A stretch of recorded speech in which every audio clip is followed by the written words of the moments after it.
이제 오늘 우리에게 주신 하나님 말씀 함께 나눕니다. 오늘은 요한복음 20장 24절부터 29절까지 말씀을 함께 보겠습니다. 12 제자 중에 하나로서 디두모라 불리는 도마는 예수께서 오셨을 때 함께 있지 아니한지라.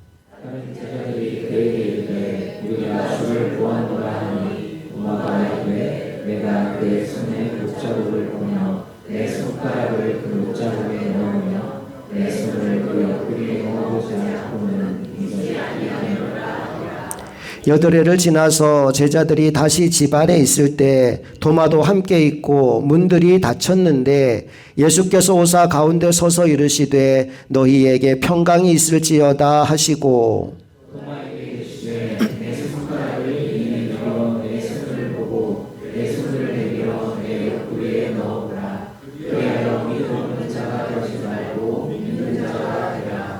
도마가 대답하여 이르되 나의 주님이시오 나의 하나님이시니이다.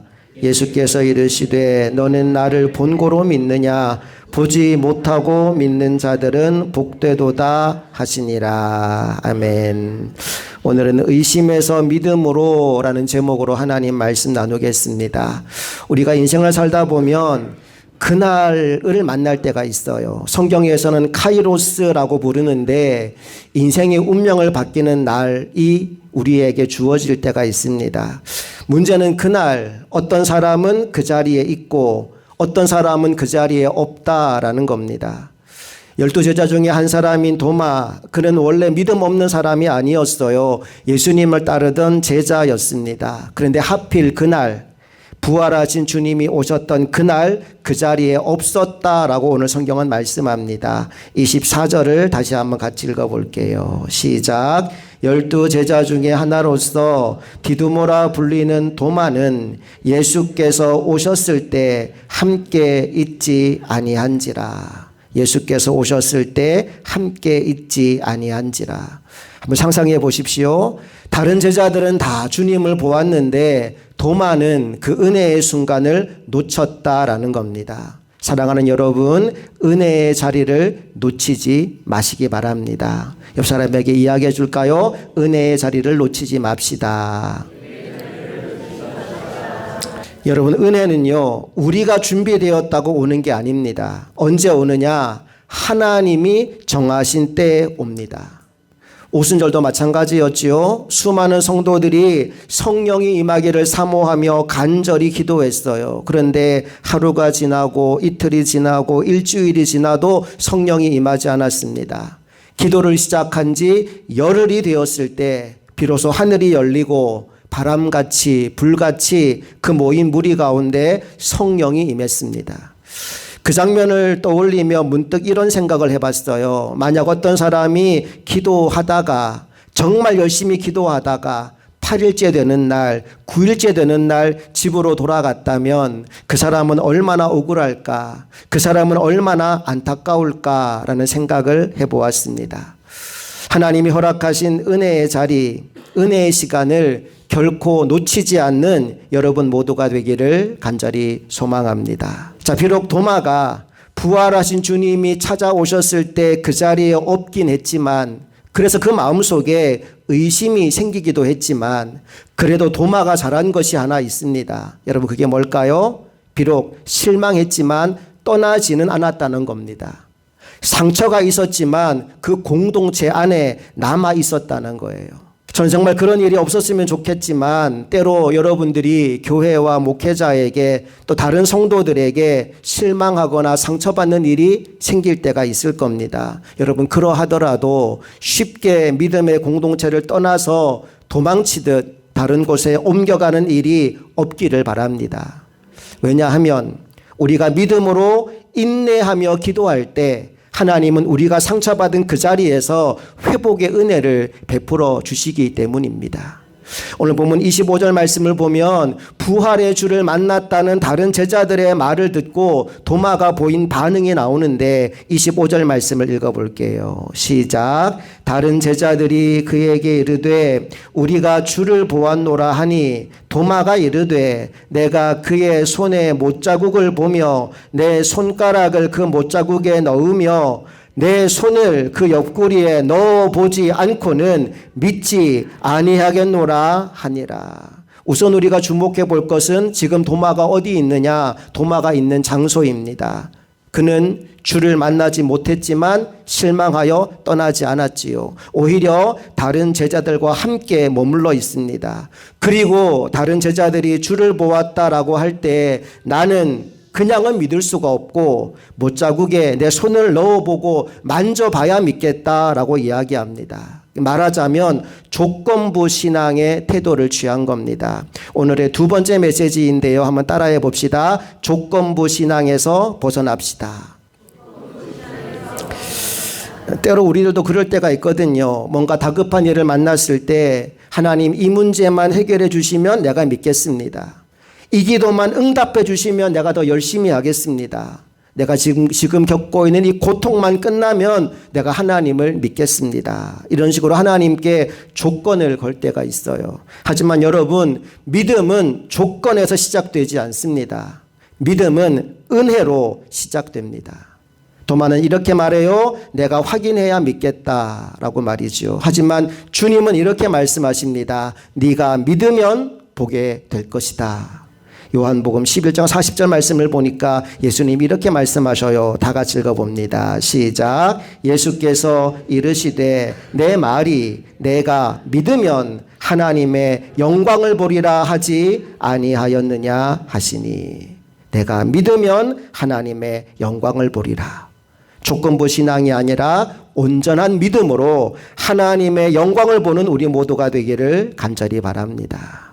자, 이제 이 일이 있은 후에 여드레의 시간이 지나갑니다. 그날 제자들이 다시 모였어요. 그리고 이번에는 도마도 그곳에 함께 있었습니다. 문들이 다 닫혀 있었고 여전히 두려움 가운데 있는 그 자리에 부활하신 예수께서 다시 찾아오신 겁니다. 26절 함께 읽어볼게요. 시작. 여드레를 지나서 제자들이 다시 집 안에 있을 때 도마도 함께 있고 문들이 닫혔는데 예수께서 오사 가운데 서서 이르시되 너희에게 평강이 있을지어다 하시고. 주님이 방문하십니다. 그들에게 평강의 소식을 전합니다. 그리고 나서 곧바로 주님의 시선이 도마에게로 향합니다. 그에게 이렇게 말해요. 너의 손을 내밀어서 만져봐라. 그리고 믿는 자가 되라 라고 말씀하십니다. 27절 읽어볼게요. 시작. 도마에게 이르시되 내 손가락을 이리 내밀어 내 손을 보고 내 손을 내밀어 내 옆구리에 넣어보라. 그리하여 믿음 없는 자가 되지 말고 믿는 자가 되라. 아멘. 여기서 우리가 깨닫게 되는 한 가지 중요한 사실이 있습니다. 여러분 가만히 생각해 보세요. 도마가 했던 말을 지금 예수님이 알고 계시잖아요. 우리가 이미 아는 것처럼 도마가 아까 그 말을 할 때 예수님은 거기 계시지 않았거든요. 하지만 예수님은 거기 계시지 않았음에도 불구하고 도마의 말을 모두 듣고 모두 알고 계셨다는 겁니다. 여러분 이처럼 주님은 여러분 모두의 마음과 여러분 모두의 상황과 여러분 모두의 환경을 알고 계신 줄로 믿습니다. 옆 사람에게 이야기해 줄까요? 주님은 당신의 마음을 이미 알고 계십니다. 주님이 이미 알고 계셔요. 여러분의 마음, 여러분의 의심, 여러분의 질문, 여러분의 상처까지 다 알고 계십니다. 그리고 놀라운 것은 예수님이 도마의 수준으로 내려오셨다는 거예요. 너 만져야 믿겠다고? 만져봐라. 확인해봐라. 내가 너의 눈높이에 맞춰주겠다. 주님 말씀합니다. 여러분 이것이 부활의 주님이 우리에게 주시는 은혜입니다.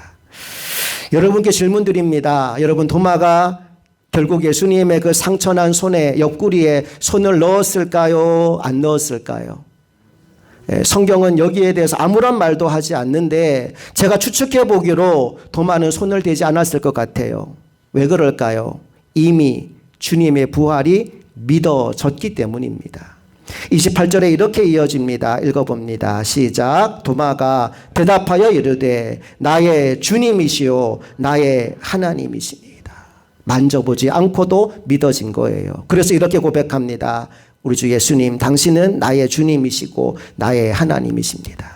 여기서 깨닫게 되는 또 한 가지 진리가 있습니다. 여러분, 믿음은 결심이 아니라 선물입니다. 믿음은 노력해서 생기는 게 아니에요. 믿습니다를 100만 번 외쳐서 믿어지는 게 아닙니다. 노력한다고 결심한다고 믿음이 생기는 게 아니고 믿음은 하나님이 주시는 선물이에요. 그래서 그냥 믿어지는 겁니다. 사랑하는 사람끼리 물어보죠. 나를 왜 사랑해? 뭐 때문에 사랑해? 제일 좋은 대답이 뭐 같아요? 그냥 사랑해. 왜냐하면 조건을 거는 순간 그 조건이 사라지면 사랑도 사라지는 거거든요. 아무 조건 없이 그냥 사랑하는 게 진짜 사랑하는 것 같아요. 믿음도 마찬가지입니다. 우리가 결심한다고 노력한다고 믿어지는 것이 아니라 하나님이 믿음을 선물로 주시니까 그냥 믿어지는 거예요. 오늘 여러분 모두에게 이 믿어지는 은혜가 임하게 되기를, 그래서 한 사람도 예외 없이 모두가 믿음이라는 선물을 받아가게 되기를 간절히 축복합니다. 오늘 본문이 주는 마지막 메시지는 이겁니다. 같이 읽어볼까요? 보지 않고 믿는 자는 복되도다. 29절 읽어봅니다. 시작. 예수께서 이르시되 너는 나를 본고로 믿느냐? 보지 못하고 믿는 자들은 복되도다 하시니라. 보지 못하고 믿는 자들은 복되도다. 여러분, 그런 의미에서 여러분은 복되신 분들인 줄로 믿습니다. 왜냐하면 우리는 보지 못했잖아요.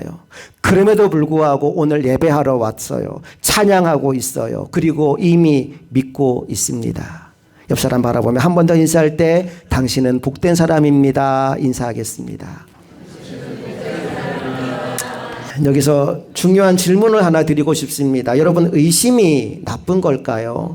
우리가 도마 이야기를 떠올릴 때마다 도마는 의심해서 참 나빠라고 생각할 수 있는데 오늘 말씀을 준비하다가 의심이 진짜 나쁜 걸까라는 생각을 해보았습니다. 오스기니스라고 하는 굉장히 유명한 작가가 있는데 그분의 책이 우리말로 굉장히 많이 번역되어 있어요. 번역 안 된 책 중에 God in the Dark, 어둠 속에 있는 하나님이라는 제목의 책이 있습니다. 거기에서 그분이 이런 이야기를 해요. 믿음의 반대말은 의심이 아니라고요. 그럼 믿음의 반대말은 뭘까? 불신앙, 믿지 않는 것, 그게 믿음의 반대말이라는 겁니다. 자, 그럼 의심은 뭘까요? 의심은 뭐냐? 믿음과 불신앙의 그 가운데 어디에선가 방황하고 있는 위치, 그것이 의심이라고 하는 거죠. 그래서 이 의심이 꼭 나쁜 것만이 아니라 이것이 믿음으로 나아갈 수도 있고 또 불신으로 나아갈 수도 있는 겁니다. 그래서 오히려 의심이 믿음으로 갈 수 있는 다리가 될 수 있더라는 거예요. 또 의심이 주는 유익도 있습니다. 예를 들어서 예수님을 믿지 않는 사람들, 부활을 믿지 않는 사람들, 하나님의 존재를 믿지 않는 사람들은 어떤 확신이 있을까요? 하나님이 안 계신다라는 확신이 있어요. 그들에게 필요한 게 뭡니까? 그 확신을 의심해 보는 거예요. 정말로 안 계실까? 혹시 계시면 어떡하지? 라고 말입니다. 이단에 빠진 사람들도 마찬가지입니다. 여러분, 그들에게 필요한 게 뭘까요? 잘못된 교리와 교주를 믿고 이들을 믿어야만 내가 구원받는다는 그 확신에서 의심을 가져야지만 진정한 믿음으로 나올 수가 있는 거지요. 그러니까 의심이 꼭 나쁜 것만은 아니다라고 하는 겁니다. 잘못된 신앙, 또 불신앙에서 믿음으로 나아가는 그 중간 다리가 의심이 될 수도 있다는 겁니다. 내가 지금 확신하고 있는 것을 의심할 때 참된 믿음으로 나아갈 수 있다는 점에서 의심은 잘 쓰면 건강하게 될 수가 있어요. 오늘 도마에게 바로 그 일이 일어납니다. 그가 가진 의심이 오히려 그를 더 굳건한 믿음의 사람으로 만들어 주었다는 겁니다. 여러분, 때로 의심이 생기면 내가 믿음이 없는 사람인가 생각하지 마십시오. 그 의심을 가지고 이게 진짜인가 하나님께 더 나아가고 말씀을 더 연구하고 더 기도해서 더 강한 확신 가운데 나아가게 되기를 간절히 축복합니다. 지금은 의심했지만 도마가 나중에 달라집니다. 부활의 주님을 만나고 나서 그의 믿음이 더 강력해지고 나니까 나중에 도마가 어떻게 되었을까요? 인도에까지 가서 복음을 전합니다. 그리고 그 먼 인도 땅에서 복음을 전하다가 순교하게 되었지요. 한번 생각해 보세요. 그렇게 의심이 많았던 도마가 순교를 했대요. 여러분, 부활이 사실이라는 것을 반증하는 것 중에 하나가 뭐냐 하면 12사도가 모두 순교했다는 겁니다. 여러분, 거짓을 위해 죽을 수 있겠습니까? 조작한 것을 위해서 여러분의 목숨을 바꿀 수 있겠습니까? 사도들은 다 순교했어요. 부활의 주님을 실제로 만나지 않고는 도저히 불가능한 일이 사도들의 삶을 통해 일어나게 되었다는 겁니다. 사랑하는 성도 여러분, 믿음의 길을 걸어가는 동안 우리의 삶에 많은 고난과 역경이 여전히 있을 겁니다. 그러나 기억하십시오. 예수님 부활하셨습니다. 그리고 그 부활의 주님을 믿음으로 담대히 십자가의 길을 걸어가는 이들에게 부활의 영광이 준비되어 있습니다. 이제 오늘 말씀의 결론입니다. 여러분, 도마를 한번 생각해 보십시오. 그는 믿음 없는 사람은 아니었습니다. 다만 그의 마음속에 상처가 있었습니다. 그 상처가 얼마나 컸든지 부활의 주님을 만났다는 다른 제자들의 말을 도무지 받아들일 수 없는 지경에 이르렀어요. 하지만 놀라운 사실이 무엇입니까? 부활의 주님이 그 도마를 찾아오셨다는 사실입니다.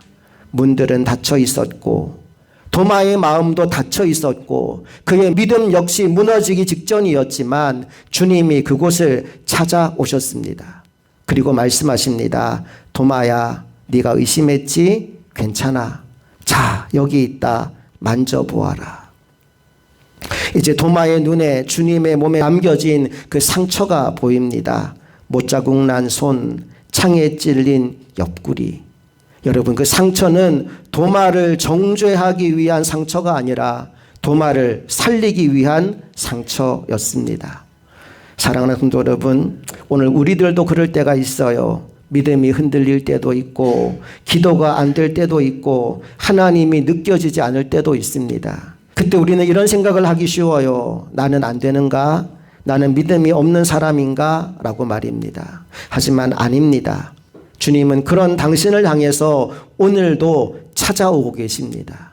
그리고 이렇게 말씀하십니다. 왜 의심하느냐가 아니라 괜찮다. 내가 여기 있다.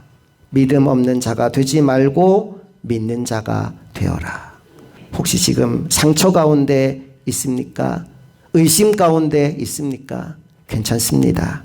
여러분, 그 자리가 끝이 아니고 오히려 그 자리가 시작입니다. 왜냐하면 부활하신 주님이 지금 우리 앞에 서 계시기 때문이죠. 이 시간 마음으로 우리도 이렇게 한번 고백해 볼까요? 나의 주님, 나의 하나님.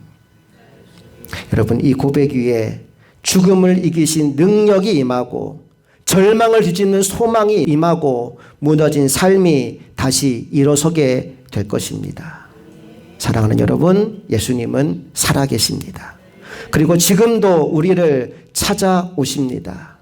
이 부활의 주님이 여러분에게 주시는 은혜와 복을 날마다 누리며 살아가게 되기를 간절히 소망합니다. 오늘은 스크린 보면서 함께 믿음으로 기도하기를 원합니다. 다 같이 기도하시겠습니다. 살아계신 하나님 아버지, 부활의 주님을 찬양합니다. 의심 속에 있던 도마를 찾아오셨던 주님, 오늘 이 자리에 있는 우리의 마음에도 찾아와 주옵소서.